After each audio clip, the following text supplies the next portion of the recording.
Então vamos lá.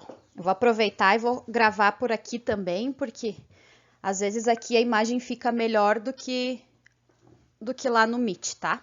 Então nós vamos falar hoje um pouquinho sobre a introdução e os conceitos básicos da óptica geométrica, tá? Então quando a gente fala em óptica, ela é a parte da física que é destinada ao estudo da luz, tá? Então, aqui eu coloquei para vocês uma breve introduçãozinha do que é a luz. Na verdade, a luz nada mais é do que uma forma de energia, né? E como ela é uma forma de energia, ela vai se propagar ao nosso meio através de ondas eletromagnéticas. Então, quando nós falamos de ondas, nós temos o que a gente chama de ondas mecânicas e de ondas eletromagnéticas. Só retomando esses conceitos aí. As ondas mecânicas são aquelas que precisam de um meio material para se propagar. Agora há pouco passou um carro aqui com um som, né? O som, por exemplo, ele é um meio mecânico. Ele precisa de um meio para se propagar. Nesse caso, o meio que ele precisa é o ar. Se não tiver o ar, se não tiver a presença do ar, então, digamos que nós fôssemos em um local onde não existisse a presença de ar, no vácuo, né, o som ele não se propaga. Você pode gritar, você pode tentar escutar uma música que você não vai ouvir. Então, o som é uma onda mecânica e ele precisa de um meio para se propagar. Tá? Diferente das ondas eletromagnéticas. As ondas eletromagnéticas, elas não precisam de um meio para se propagar. Então, a luz, ela é um exemplo de onda eletromagnética, ou seja, ela não necessita de um meio para se propagar, tá? Então, por isso que a luz, né, ela é uma onda eletromagnética e ela não vai necessitar de um meio para se propagar, ela vai se propagar em qualquer meio, sem que se necessite de algo especial para ela se propagar, tá? E é ela que é o agente físico responsável pela sensação visual. Então, é através dessa forma de energia chamada de luz é que nós conseguimos ter a nossa visão. E aí, quando eu falo dessa luz, como ela é uma onda, ela tem uma velocidade de propagação. Essa luz, né, no vácuo, ela se propaga com 300 mil quilômetros por segundo, ou seja, 3 vezes 10 na oitava metros por segundo. Então, ali vocês têm quilômetros por segundo e metros por segundo, que é a velocidade da luz no vácuo. E quando nós falamos da luz também, nós temos uma unidade de medida chamada ano-luz. O que é o ano-luz? É a distância que a luz percorre durante um ano viajando, né? Então, essa luz, durante um ano, ela se propaga a 300 mil quilômetros por segundo. Essa é a velocidade dela, né? Desculpa, essa é a velocidade dela. Um ano-luz, ele vai ser igual a 9,5 vezes 10 na 12 quilômetros. Então, à medida que a luz se propaga em um ano, é de 9,5 vezes 10 na 12 quilômetros, com uma velocidade de 300 quilômetros por segundo. Quando nós falamos de luz, então, nós temos as fontes de luz. E existem dois tipos de fontes, então. As fontes que a gente chama de primárias, tá? As fontes primárias e as fontes secundárias. Qual é a diferença entre esses dois tipos de fontes de luz? A primária, né, ela possui luz própria, então todos os seres não, né? Os objetos podem ser também, que possuem luz própria, eles têm uma fonte de luz primária.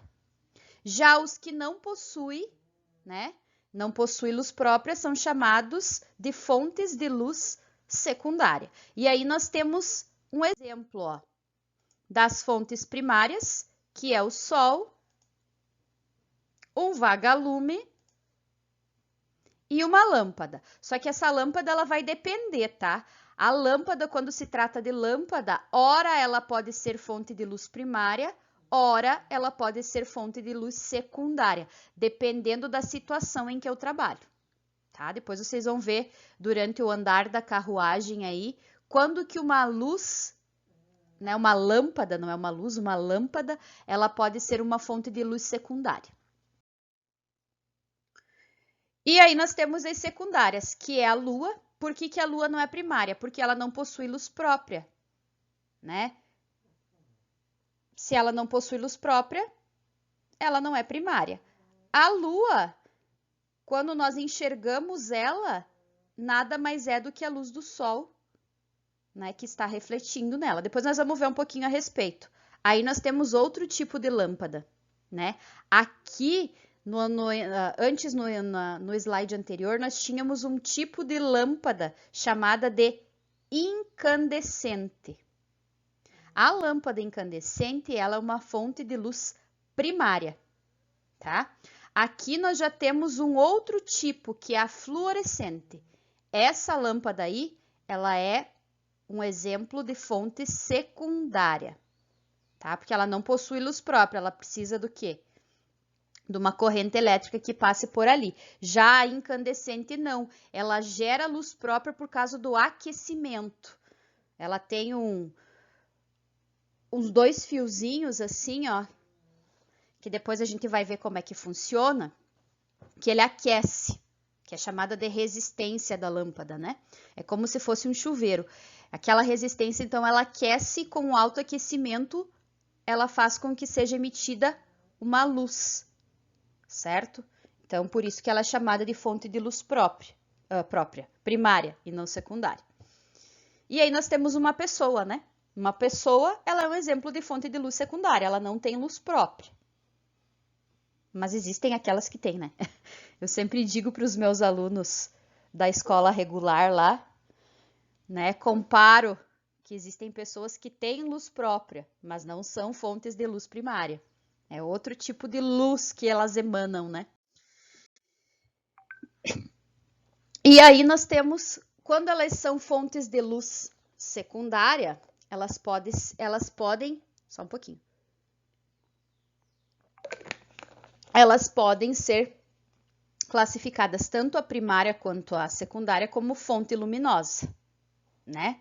Qualquer objeto que a gente consiga visualizar, ele é chamado de fonte de luz luminosa. O que vai diferenciar é que ela pode ser primária ou ela pode ser secundária, tá?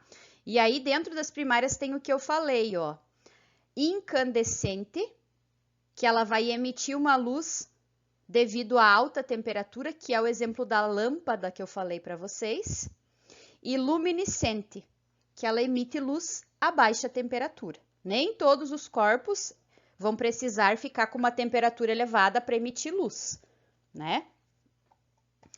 Agora, quando eu trabalho com uma fonte de luz secundária, aqui tem a diferença entre fluorescente e fosforescente, tá? Fluorescente necessita de um agente excitador para emitir luz, que são as lâmpadas frias fluorescentes, e a fosforescente não necessita de agente excitador para emitir luz. Então, aqui, na verdade, essas partículas que ficam dentro dessas lâmpadas, algumas delas, elas precisam, passa a corrente elétrica e a corrente elétrica faz com que elas comecem a se movimentar. E essa excitação aí, ela vai gerar uma luminosidade, tá? E a fonte de luz secundária são as que não emitem luz própria, que é exemplo a lua, a lâmpada apagada, parede, etc. E aí, quando a gente fala de raios de luz, né, nós vamos ver que nós temos os raios. E esses raios de luz, eles sempre vão se propagar em linha reta, tá? Então, quando a gente fala de raio de luz, ele sempre se propaga em linha reta.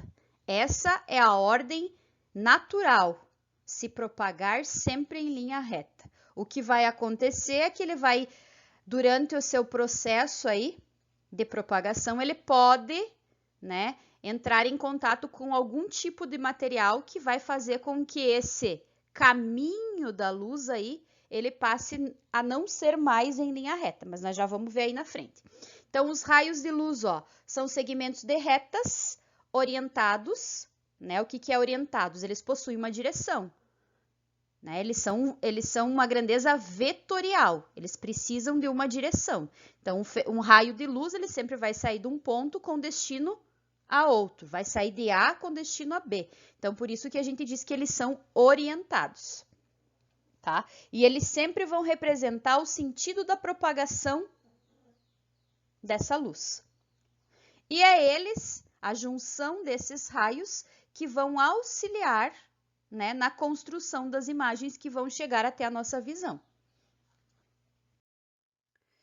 E quando nós temos mais do que um raio, quando nós temos vários raios, nós temos o que a gente chama de feixe de luz. E dentro desses feixes de luz, que é a junção de vários raios, nós temos o que a gente chama, nós podemos ter 3 tipos desses feixes. Então, o primeiro que a gente chama de convergentes. Então, o que são feixes de luz convergentes? Eles sempre saem de uma região maior, tá? Eles saem de uma região maior e o ponto de chegada deles, ou o ponto que eles se propagam, vai ser sempre o mesmo ponto. Então, por exemplo, aqui nós temos uma lupa, né? Essa lupa, ela sai de uma região esférica, né? Que tem uma área maior e todos os raios vão se dirigir para a mesma direção, em um ponto. Então, aí a gente chama de convergente. Esses raios, eles vão convergir, eles vão chegar ao mesmo ponto.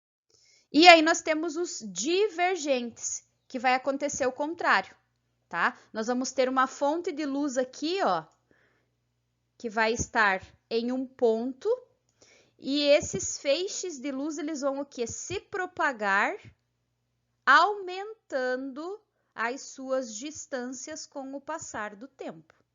Então, é o exemplo aqui, ó, que ele traz aqui de um refletor, de uma lanterna, de uma luminária, né? A luz sai de um ponto e ela ilumina, ó, uma região maior. Então, é o contrário do que acontecia antes, né? Antes vocês tinham uma região maior que convergia lá, ó, em um ponto só. Aqui vocês têm um ponto, ele se propaga e vai atingir uma região maior. Então, converge e diverge.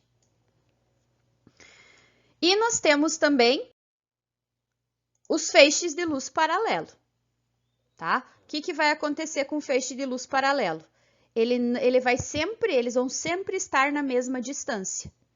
Então, vai sair de um meio aqui e quando ele chegar lá no seu meio de projeção, por exemplo, como é o caso aqui de um holofote, ele vai atingir a mesma proporção.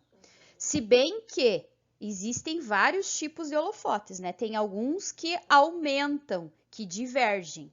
Tem outros que convergem e outros são paralelos. Então, vai depender muito do tipo de corpo aí que nós vamos ter que vai emitir esses feixes de luz. E aí, nós vamos falar um pouquinho sobre a interação da luz com os meios materiais. Então, como eu falei para vocês, a luz ela sempre se propaga em linha reta, tá? Se propagando em linha reta, ela vai sempre, eternamente, ficar se propagando em linha reta. O que pode acontecer? É que no caminho dessa propagação, ela encontre alguns tipos de materiais que podem mudar o sentido, né? A direção desse nosso raio de luz ou desse nosso feixe de luz, tá? Então, os meios materiais, tá? Eles são classificados em meios transparentes, tá? O que são os meios transparentes? Os meios transparentes são aqueles corpos em que a luz vai passar perfeitamente por eles.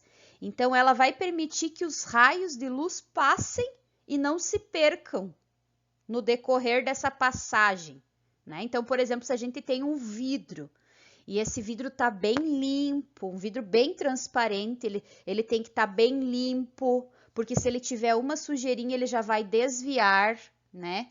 Ele vai fazer com que essa luz ela não passe 100%, né? Então, ele não vai ser transparente. Então, para o corpo ser transparente, ele vai ter que permitir a passagem total da luz. Então, até eu vou escrever aqui, ó. Ele permite a passagem total da luz. Depois, nós temos quem? Ali ele traz um exemplo, ó. Vidros, um aquário, o ar, por exemplo. É um meio que permite a passagem da luz. E aí nós temos os meios translúcidos. Os meios translúcidos são aqueles que permitem a passagem parcial da luz. Então, a luz ela vai chegar ali, ela vai incidir nesse meio, porém, ela não vai, né? Ela não vai passar por esse meio como no meio transparente. O que vai acontecer? Ela vai incidir nesse raio e ela vai acontecer alguns desvios. Ó, podem ver os raios ali, ó. Quando eles tocam essa superfície aqui, ó, acontece alguns desvios, certo? Então, o que acontece aqui? Que a luz ela não vai passar 100%. Ela vai passar, mas ela vai passar de forma parcial. Então, eu deixei ali, ó, permitem que a luz se propague neles, mas as imagens não podem ser vistas com nitidez. Um exemplo, então, de meio transparente e meio translúcido é o vidro do carro, né? O vidro do carro, geralmente, quando ele vem de fábrica, existe já os que já vêm de carro de fábrica com película. Mas, geralmente, o vidro ele vem sem películas, né? A não ser que você compre um modelo mais moderno ou um modelo que venha com alguns acessórios, né?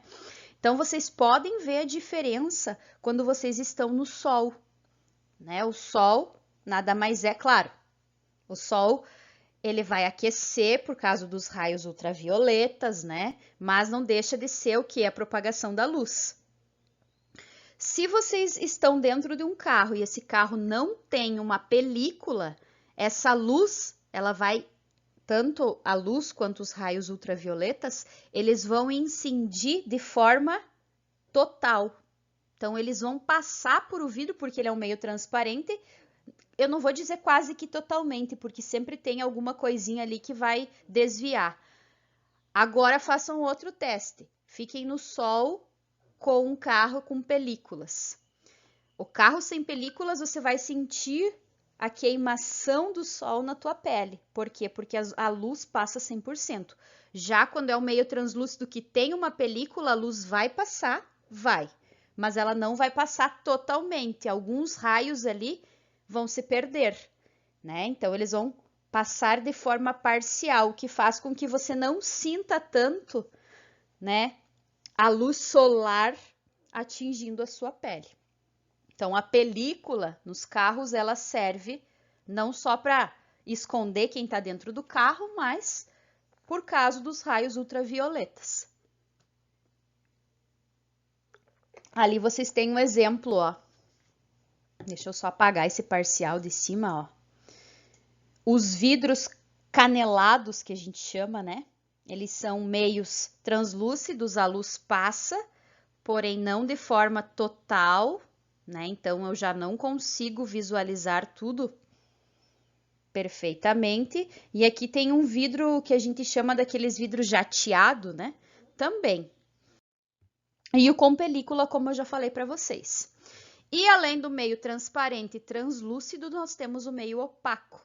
O que acontece com o meio opaco? É aquele meio que não permite a passagem de luz. Então, ele vai chegar naquele meio e a luz não vai se propagar. É o exemplo de uma porta, né? Quando tá escuro e alguém acende uma luz e você fecha a porta, por aonde que você consegue ver a luz? Geralmente só nas frestinhas, né? A porta, a não ser que tenha um furo na porta ou só nas frestinhas mesmo, nos buraquinhos onde não tem madeira, você consegue ver a luz. Então, nos meios opacos, essa luz ela não vai se propagar. Então, ali vocês têm um exemplo de porta, pedras, tijolos, e aí vai, né? E aí, além dos meios, nós temos os fenômenos ópticos. Então, ó, quando um feixe de luz atinge uma superfície, o que seria essa superfície? É o meio de separação. O que vai acontecer? Ele vai passar de um meio para outro, né? Às vezes ele vai passar, por exemplo, vou dar um exemplo, passou do ar para a água, né? Vai acontecer a separação por meios diferentes de propagação, tá? E isso aí vai gerar o que a gente chama de fenômenos ópticos.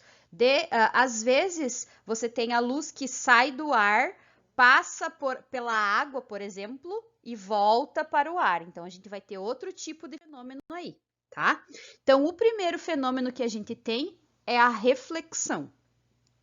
A reflexão, ela vai acontecer em superfícies que são polidas, ou seja, o raio vai bater naquela superfície e ele vai voltar para o mesmo ambiente. Exemplo disso, então, superfícies muito polidas, como é o caso dos espelhos, tá? Os espelhos, nós vamos ter a reflexão. Por quê? Porque ele vai incidir e ele vai voltar para o meio. Então, vai refletir a imagem. E existem outros meios, né, que a gente consegue visualizar essa reflexão. Então, eu deixei escrito aqui, ó, é o fenômeno no qual o feixe de luz atinge a superfície de separação entre dois meios e retorna ao meio onde já se encontrava. Então, quando nós, por exemplo, vimos a nossa imagem no espelho, é porque a luz ela incidiu no espelho e ela voltou para o meio. Então, eu consigo ver a reflexão, o reflexo, a projeção da minha imagem. Tá? Então, isso só acontece em superfícies polidas. E aí nós temos dois tipos, né? Nós temos a regular, né? Então, que normalmente ela vai ocorrer aonde? Em superfícies muito lisas e polidas, né? O raio de luz vai incidir e vai voltar para o meio com o mesmo ângulo, né? Desculpa, tá? É o que acontece nos espelhos planos, por exemplo. Então, o feixe de luz ele vai bater na superfície e ele vai retornar para o meio com o mesmo grau, a mesma angulação, tá? Aqui, ó, nesse outro exemplo, vocês verem melhor, ó. Ele incide no meio e ele retorna. Depois a gente vai estudar isso aqui melhor quando falar dos espelhos planos, que vocês vão ver lá que o raio incidente, né, possui um ângulo de incidência igual ao ângulo de reflexão. Então, aqui nas superfícies regulares, né, sempre elas têm que ser totalmente polidas e lisas. Ou ainda essa reflexão pode acontecer de forma difusa, né? Eu tenho, por exemplo, um espelho, só que esse espelho, com o tempo, ele foi desgastando atrás e saindo aquela superfície polida. Não sei se vocês já viram, mas vocês já devem ter observado que às vezes o espelho não é de boa qualidade e ele vai se desgastando com o passar do tempo. Então, quando ele se desgasta, essa superfície ela não vai ser mais totalmente lisa e polida. Então, o que vai acontecer? Ela vai incidir nessa superfície. Aonde a superfície é extremamente polida, ela vai voltar para o meio, né? Com a mesma angulação. Agora, quando ela bate numa superfície onde não é tão polida quanto a outra, vai acontecer o quê? Vai acontecer que o raio ele vai ser diferente, né? Então, por isso que ele vai ocorrer uma reflexão difusa. Geralmente ocorre em superfícies rugosas também. E aí tem uma observação. A quase totalidade dos objetos que enxergamos em nosso dia a dia refletem a luz de forma difusa, né? São poucos os objetos que vão refletir a luz de forma regular. Um espelho, por exemplo, se você já tem um espelho com algumas sujeirinhas ali, ele já não vai ser regular, ele já vai ter um ponto em que ele vai ser difuso. Então, a maioria dos objetos, a reflexão é difusa. Depois da reflexão, então só retomando, a reflexão, o raio incide na superfície e volta para o meio em que ele estava. Então, se ele saiu do ar, ele vai bater no espelho, ele vai voltar para o ar. Então, reflexão. Na refração, vai acontecer o quê? Na refração, nós vamos ter um raio, ele vai incidir numa superfície, num meio, e vai ir para outro. Tá? Então, por isso que ocorre o que na refração? Ocorre, a gente pode falar que a imagem formada, ela não é a mesma. No espelho plano, que é um exemplo de reflexão, a imagem que nós vemos, ela é igual, no plano, tá? No plano. Ela é igual, mesmo tamanho, mesmo formato, né? Na refração acontece diferente. Então, o que acontece na refração? Um exemplo de onde pode acontecer a refração. Quando a luz sai do meio ar e vai para o meio água. Às vezes vocês colocam uma moeda dentro de um copo d'água, né? E essa moeda, dependendo da onde vocês visualizam a moeda dentro da água, ela pode aumentar ou ela pode diminuir o seu tamanho. Ou quando a gente mergulha, às vezes a gente, olhando de fora da piscina, quem está mergulhando, a gente acha que ele está numa localização, mas ele nunca vai estar aonde ele representa estar, ou ele pode estar um pouquinho antes ou um pouquinho depois. Justamente por quê? Porque ele muda o meio. Se ele muda o meio, ele muda a velocidade de propagação. A velocidade de propagação na luz, ela é diferente. A velocidade de propagação da luz no ar é diferente da velocidade de propagação dessa luz na água. Então, mudou o meio, mudou a velocidade de propagação. E é isso que vai fazer o quê? Uma quebra da imagem. Né? A imagem ela não vai ser mais vista como realmente ela é. Ela vai sofrer algumas deformações, ou ela aumenta, ou ela diminui, ou ela parece que está num lugar e está em outro, tá? Então, esse fenômeno aí é chamado de refração.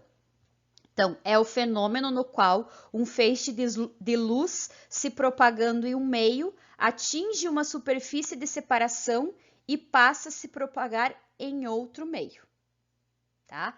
Também pode se dar de forma regular ou de forma difusa. Então, aqui, ó, por exemplo, nós temos um feixe de luz que está no meio ar. Ó, ele está no ar e vai passar para o meio água. Então, ele vai sofrer uma refração e não mais uma reflexão. Se fosse um espelho aqui, ó, ele atingia a superfície e voltava para o mesmo meio em que ele estava. Saiu do ar, atingiu a superfície e voltou para o ar, reflexão. Saiu do ar e foi para a água, refração. E o outro tipo é a absorção, né? O que vai acontecer na absorção? Parte dos feixes de luz que incidem na superfície vão ser absorvidas por ela, tá? É o exemplo das roupas pretas. Qual é a diferença de se sair num dia muito quente, de muito sol, com roupas brancas e com roupas pretas? Por que a roupa preta a gente sente mais calor do que com uma roupa clara? Porque a roupa preta ela absorve luz.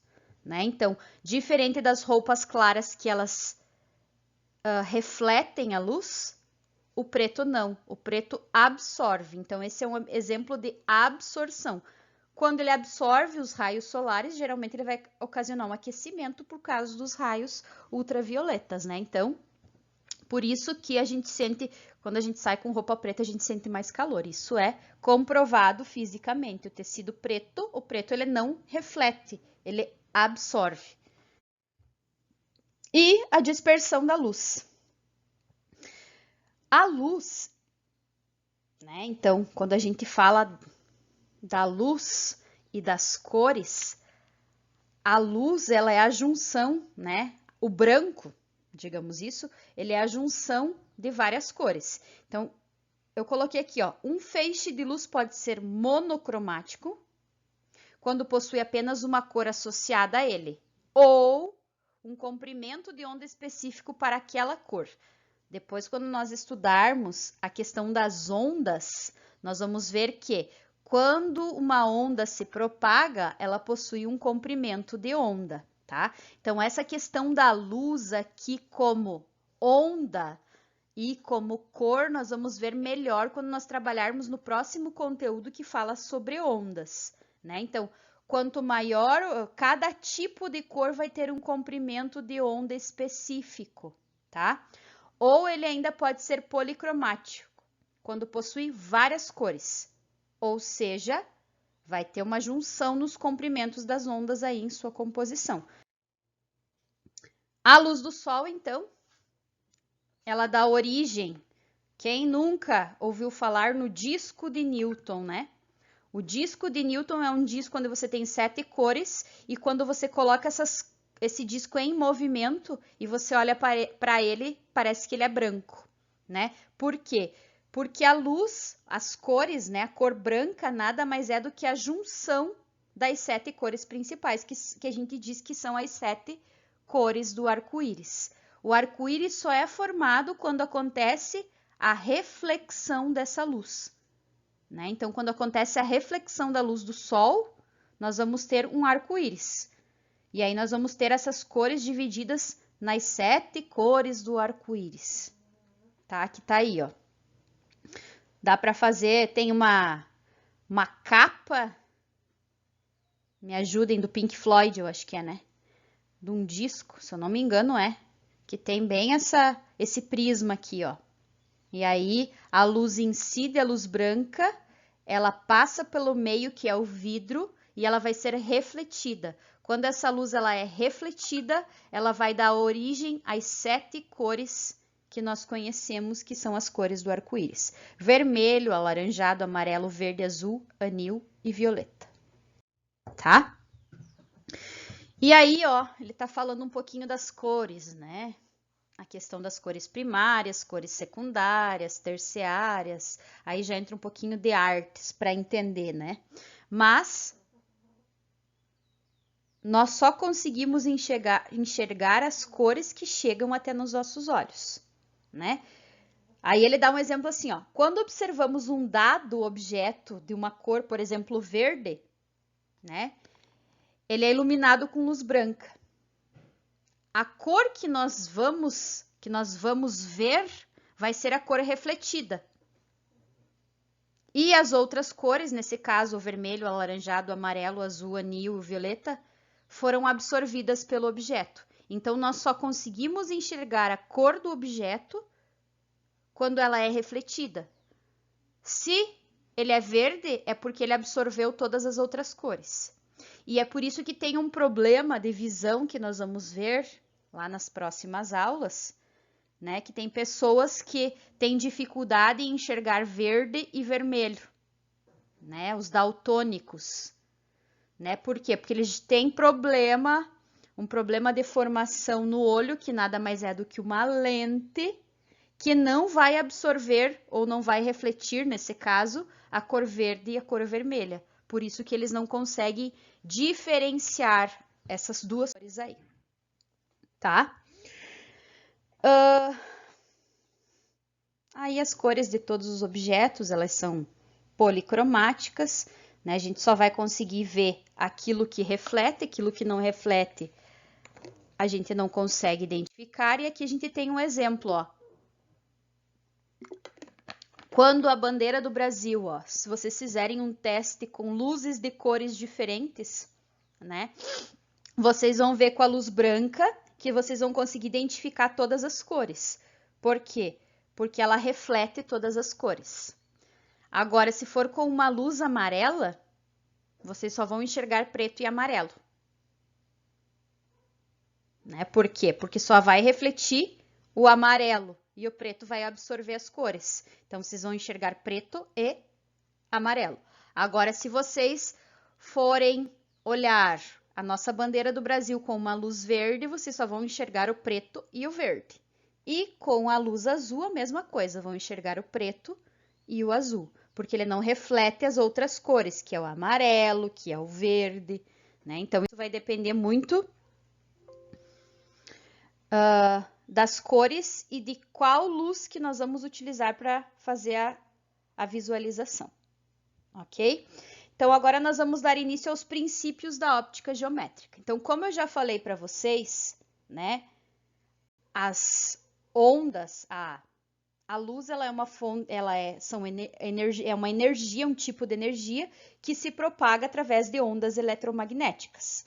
E quando a luz se propaga em um raio, ela vai sempre ter um percurso em linha reta, tá? Mas isso vai acontecer quando? Quando nós tivermos um ambiente que permita que isso ocorra. Agora, quando essa luz ela incidir num meio, por exemplo, translúcido, o que vai acontecer? Essa linha reta vai ser distorcida. Então, por isso que eu coloquei aqui que o primeiro princípio é o princípio de propagação retilínea da luz nos meios homogêneos, né, isotrópicos e transparentes. Então, nesses meios aqui, a luz se propaga em linha reta. Se mudar esses meios aí, ela pode não mais se propagar em linha reta. Ela vai mudar o ângulo de reflexão, ela pode ocorrer uma difusão e por aí vai. Né? Então, aqui vocês têm ó, o exemplo de algumas luzes, né? Um raio, aquelas canetas de laser que a piazada gosta de brincar aí, se vocês pegarem ela à noite, vocês conseguem nitidamente ver que ela se propaga em linha reta. Ela aparece bem direitinho aqui, ó, o raio de luz sendo emitido. Então, a não ser que ela encontre outro meio que não sejam esses meios aqui, ó, ela vai continuar se propagando em linha reta. Se eu colocar um espelho aqui, ó, na frente, o que vai acontecer? Ela vai incidir nesse espelho e ela vai ser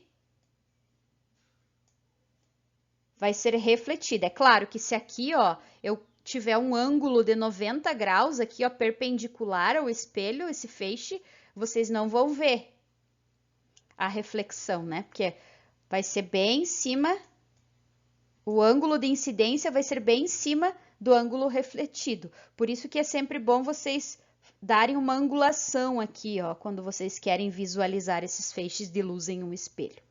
Aí vocês conseguem ver bem, ó, aonde ele vai se propagar.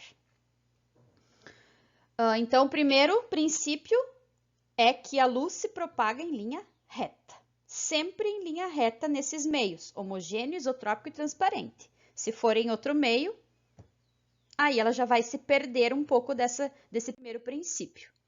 O segundo princípio é o princípio da reversibilidade dos raios luminosos. O que acontece no princípio da reversibilidade, né? O raio de luz... Deixa eu só tomar uma aguinha. O raio que vai incidir, ó, ele não vai depender do sentido de propagação. Ele vai depender do local e do ângulo que ele vai incidir. Então, por exemplo, quando eu tenho aqui, ó, um espelho lá no meu carro, que a gente chama de retrovisor, e aí eu tenho pessoas sentadas, eu vou colocar uma pessoinha aqui, ó, tá sentada aqui no banco do motorista, e tenho 3 pessoas aqui sentadas no banco do carona atrás, tá? O que vai acontecer? A pessoa vai olhar para o espelho e vai conseguir visualizar nitidamente a pessoa que está sentada lá no banco de trás. Ela consegue visualizar sempre essa pessoa? Não. Depende da onde ela é colocada, né? Às vezes para você, por exemplo, às vezes quando eu saio passear com a minha cachorra, eu coloco ela no banco de trás. Dependendo de como eu olho, eu não consigo enxergar ela. Às vezes eu tenho que mudar o quê? O ângulo de incidência da minha visão no espelho, para que eu consiga visualizar as meninas que estão lá atrás, senão eu não consigo. Às vezes eu mexo no espelho ou às vezes eu mexo o meu corpo de lugar para que eu consiga achar um ângulo, né, aonde eu consiga visualizar os que estão sentados lá atrás. Mesma coisa acontece com os espelhos lá do carro, né? Você tem um campo, claro que esse tipo de espelho aqui depois nós vamos ver como é que ele funciona. Quando a gente tem que dar um ré, por exemplo, né?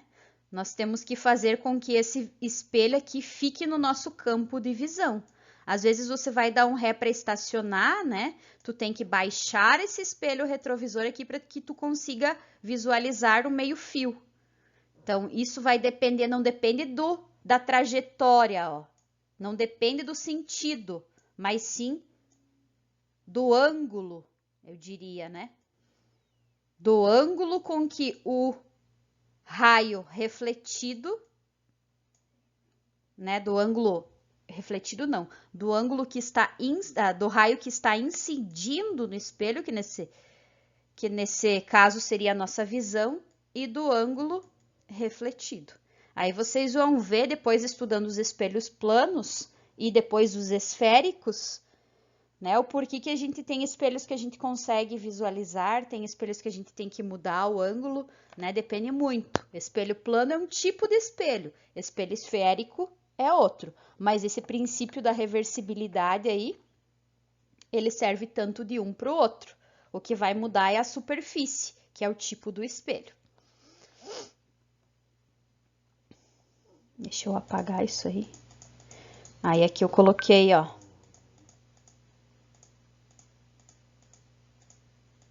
Acho que já dá pra ver um pouquinho melhor. Coloquei uma figura aí, ó. Então aqui vocês têm um observador, ó.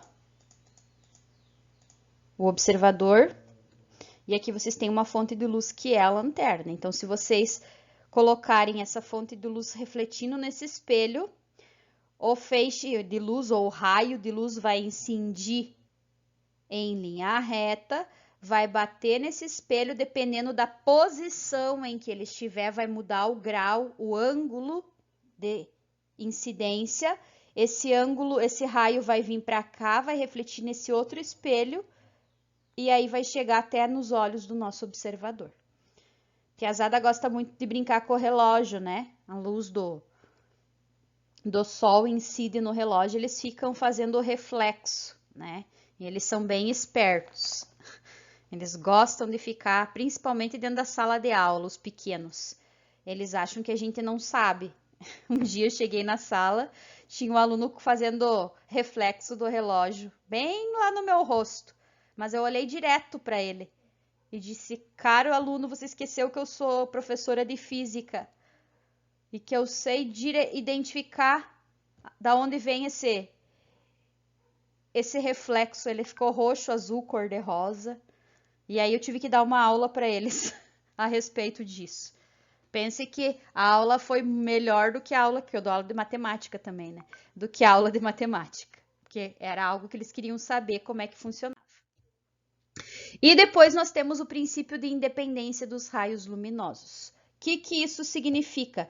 Que cada raio vai ter a sua trajetória, independentemente de que ele se encontre em determinado local, em determinada superfície, não, em determinada distância, esses raios cada um vai seguir o seu caminho. Então, geralmente, ó, nas festas, né, que tem vários feixes de luz, ó, a luz amarela vai incidir aqui nessa luz verde, mas cada um, depois que incidiram, vai continuar o seu percurso. Um não interfere no percurso do outro. Então, aqui diz, ó, quando dois ou mais feixes luminosos se interceptam em sua trajetória, eles não modificam suas características após a interferência. Então, não vai mudar a cor, não vai mudar a trajetória, cada um vai continuar como se nada tivesse acontecido. Eles só vão se interceptar e depois cada um continua o seu percurso. Tá? Aí nós temos as consequências dos princípios da óptica geométrica, né? Ele vai trabalhar um pouquinho aí a questão dos eclipses, né? Que fala da sombra e da penumbra, porque que às vezes acontece um eclipse total e às vezes acontece um eclipse parcial, né? Então aqui, ó, nós temos uma fonte de luz, né, que é pontual. Essa fonte de luz aí, ó, ela é divergente ou ela é convergente? Né? Ela diverge aí, ó, ela aumenta. Então, o que vai acontecer, ó? Aqui nós vamos ter um anteparo. Nós vamos colocar um objeto, por exemplo, na frente desse feixe de luz. O que vai acontecer? Tudo que tiver aqui, ó, nessa região, ele vai ser gerado uma sombra. Então, se eu estou projetando algo, né? O que vai acontecer? Toda essa superfície aqui que foi afetada por esse anteparo, ele vai gerar uma sombra, ó, que é o que acontece aqui. Agora, se eu tenho uma fonte extensa, uma fonte, aqui era pontual, era bem pequenininha, aqui já é uma fonte extensa, ó, né? O mesmo anteparo colocado, ó, vejam bem que um converge, outro diverge, é isso que muda, ó. O que vai acontecer? Coloquei a sombra, o anteparo, essa sombra ela vai diminuir o seu tamanho, né? E o que vai acontecer? Nós vamos ter uma região aqui no anteparo que a gente vai chamar de sombra. E aí a região aqui, ó, isso aqui tudo vocês têm que analisar os raios, né, ó. Raio de luz sai daqui, o raio sai daqui. Ele passa pelo anteparo e esse também passa pelo anteparo. O outro, ó, ele vai ir em direção à projeção dele aqui, ó. Então, um vai gerar sombra e o outro vai gerar penumbra. O que vai acontecer com a penumbra? Ela é uma região que é um pouquinho mais iluminada do que a região com sombra. Então, ele vai gerar essa imagem aqui, ó. Uma região mais escura e uma região mais clara, tá? Aí, ó, o exemplo dos eclipses, ó. Então, aqui nós temos o Sol. O que acontece num eclipse, né? A Lua, ela se coloca entre o Sol e entre a Terra, né? Dependendo da posição em que a Lua vai se encontrar, nós podemos ver o eclipse total, né? Aonde a Lua vai gerar uma sombra, ó, de maior dimensão, e quando o eclipse é parcial, a Lua já se encontra num ponto ou mais próximo ou mais distante, ou não é colocado bem no centro, né? Por isso que tem regiões também da Terra que verem um eclipse total e outras verem um eclipse parcial. Então, isso depende muito de onde ela se coloca, né? Aí vai gerar uma imagem com sombra ou uma imagem com penumbra, tá? Por isso que ocorre eclipses de forma total, que é mais difícil, né, de a gente visualizar, e o parcial, que ele acontece com maior frequência do que o total. E aqui o eclipse da Lua, ó. O que vai acontecer? Nós temos o Sol, a Terra fica entre o Sol e a Lua. E aí a gente vai ver o quê? O eclipse lunar, que a gente chama, né? Ou a gente pode ter ele total também, ou parcial. As fases da Lua, que também elas são dadas pela reflexão da luz. Então, dependendo da onde o planeta Terra se localiza, nós vamos conseguir ver uma fase da Lua. Isso vocês já estudaram em ciências, geografia, né? Que estuda bem direitinho as fases da Lua. Então, não vamos ficar muito nisso, né? Aí tem todas elas. E aí, nós podemos trabalhar um pouquinho sobre a luz, né? Através do princípio que diz que elas se propagam em linha reta. Então, quando a gente analisa dois objetos, né? Por exemplo, aqui ele colocou um muro e colocou um prédio. Através da sombra que é projetada por esse muro, nós conseguimos descobrir a altura do prédio, né? Vocês já devem ter ouvido falar nisso aí também, tá? Então, se nós pegarmos dois objetos, um objeto bem maior que eu não consiga fazer, por exemplo, a medida desse objeto de forma facilitada, né? Porque um prédio, para você fazer a medição, claro que hoje em dia existem instrumentos de medição que conseguem verificar só você apontando para o objeto qual é a medida dele. Mas antigamente não se tinha esses objetos, então o pessoal tinha que se virar nos 30. E aí eles começaram a perceber que através da sombra eles conseguiam fazer essa medida. Como isso? Utilizando a semelhança de triângulos, que vocês já devem ter trabalhado lá dentro da matemática, através das semelhanças de triângulos. Por quê? Porque se vocês querem calcular, vocês têm que fazer esse cálculo no mesmo horário, né? No mesmo horário e na mesma posição. A sombra tem que ser a mesma posição. Não pode medir a sombra aí em horários diferentes, que não vai dar certo. Então, através da semelhança de triângulos, vocês conseguem fazer essa medição, né? Por quê? Porque a altura, ó, do prédio, a altura do prédio, que é o Hzão, ele vai ser o quê? Ele vai ser proporcional à altura do muro, justamente por causa da semelhança de triângulos, né? Então, Hzão sobre Hzinho é igual ao Dzão. O que é o Dzão? É a sombra do prédio. Vai ser igual ao Dzinho, que é a sombra do muro. Então, como eles são triângulos semelhantes, nós conseguimos fazer esse cálculo através da semelhança de triângulos. Então, aí a gente usa a matemática junto com os princípios de propagação da luz. Então, no mesmo horário, tu consegue calcular perfeitamente, tendo como base a medida de 1, você consegue descobrir, por exemplo, a medida do prédio, mas aí você tem que saber a medida da sombra do prédio para saber a altura dele. Então, você consegue relacionar essas medidas aí através da semelhança de triângulos. Tá quase no fim, tá?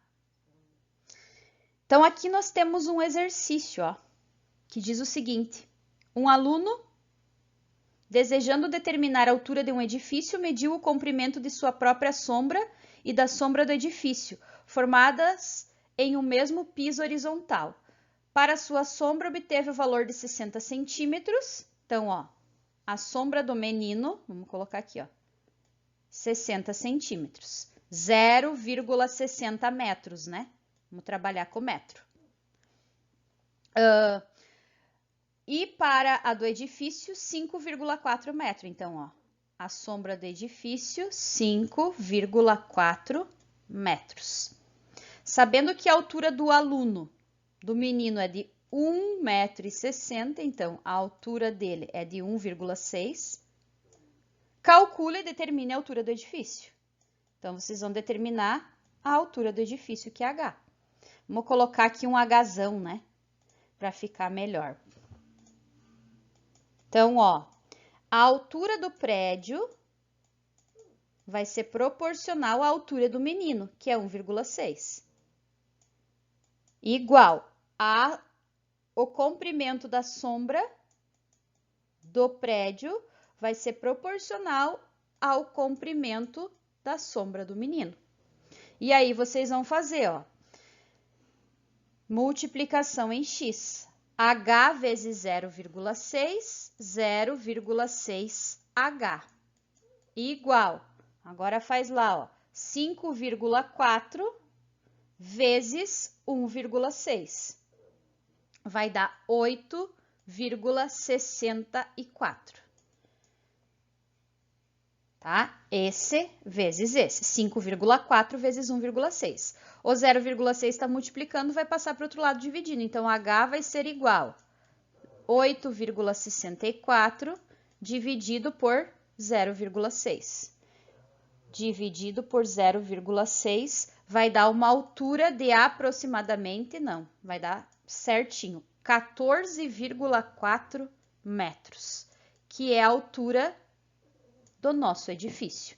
Então, só com a semelhança de triângulos aí a gente consegue resolver os exercícios que envolvem a altura de determinada, a altura de árvore, a altura de poste, a altura de prédio, né?